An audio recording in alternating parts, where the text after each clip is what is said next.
Pemirsa, anggaran belanja Kemenpora pada era APBN 2019 sebesar 1,9 triliun rupiah, termasuk 986 miliar rupiah untuk peningkatan prestasi olahraga. Jumlah yang sangat sedikit jika kita ingin mencari mengembangkan bibit atlet hingga menggenjot prestasi olahraga. Ani Rami akan mengulasnya lebih dalam di segmen Fact Check. Ani, silahkan. Egan dan juga pemirsa, kita akan lihat dulu aturan mainnya. Aturan mainnya ada dalam peraturan pemerintah atau PP nomor 18 tahun 2007 tentang pendanaan keolahragaan. Di dalamnya disebutkan bahwa sumber pendanaan keolahragaan ada 3, yaitu dari anggaran pendapatan dan belanja negara atau APBN, lalu anggaran pendapatan dan belanja daerah atau APBD, dan yang ketiga adalah sumbernya dari masyarakat. Dana dari masyarakat ini diantaranya bisa lewat sponsorship, lewat hibah, lewat kompensasi alih status dan juga transfer olahragawan profesional. Bisa juga lewat kerjasama, sumbangan hingga uang pembinaan dari olahragawan profesional.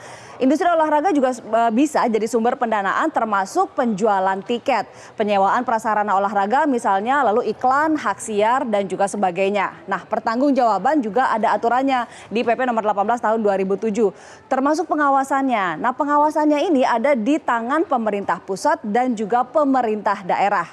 Ada usulan dari mantan Sekretaris Jenderal Komite Olimpiade Indonesia agar sektor olahraga mendapatkan alokasi dana 1% saja dari APBN. Tahukah Anda jika saat ini alokasinya hanya 0,1% bahkan kurang? Tidak percaya? Kita lihat angkanya.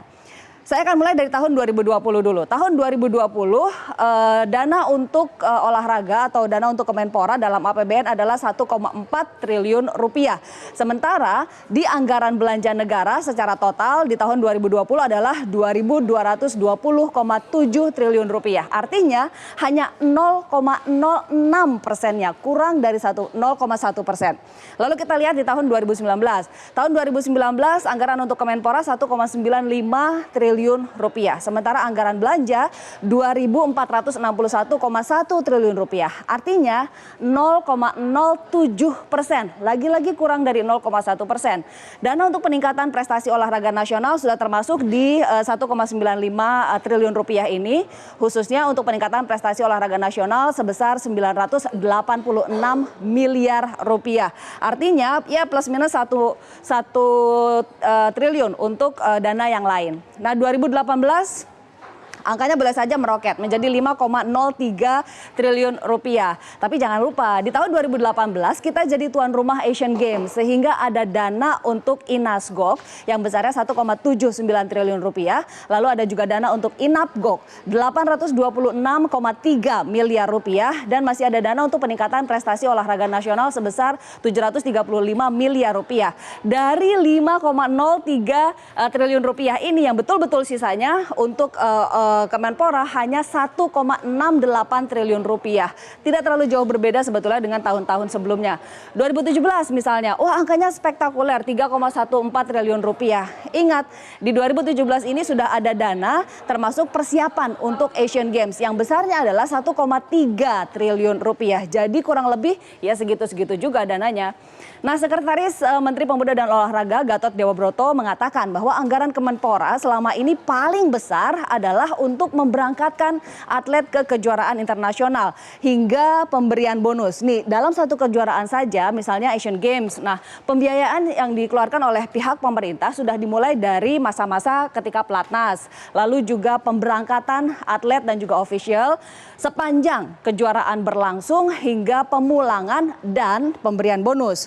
Dengan adanya semua dana yang dikeluarkan ini, sayangnya tidak semua event-event olahraga ini bisa dibiayai oleh Kemenpora. Misalnya Open Turnamen bulu tangkis yang berlangsung berminggu-minggu. Ini tidak bisa didanai oleh Kemenpora. Dana minim juga ada di sisi peningkatan prestasi olahraga dan pencarian bibit. dalam kegiatan pencarian bibit atlet bulu tangkis misalnya yang dilakukan oleh pihak swasta sejak tahun 70-an, untuk audisi di satu kota saja bisa menghabiskan dana hingga 600 juta rupiah. Itu baru dari satu kota untuk satu cabang olahraga. Bayangkan untuk banyak sekali cabang olahraga yang ada di bawah Kemenpora. Nah, ketika bibit sudah didapat pun masih perlu dana lagi untuk merawat, membina, menjaga, dan mengembangkan talentanya. Padahal kita tahu bahwa skill sekelas atlet internasional tidak jatuh begitu saja dari langit atau tercipta semudah menjentikan jari. Perlu proses yang sangat panjang.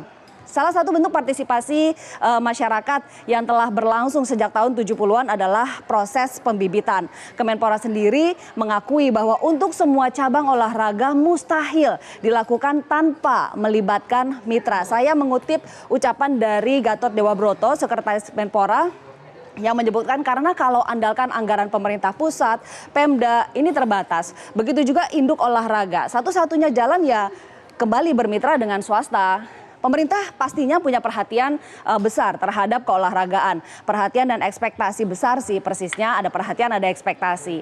Ada Perpres nomor 95 tahun 2017 tentang peningkatan prestasi olahraga nasional yang memaksimalkan peran induk organisasi olahraga, baik itu PB atau PP.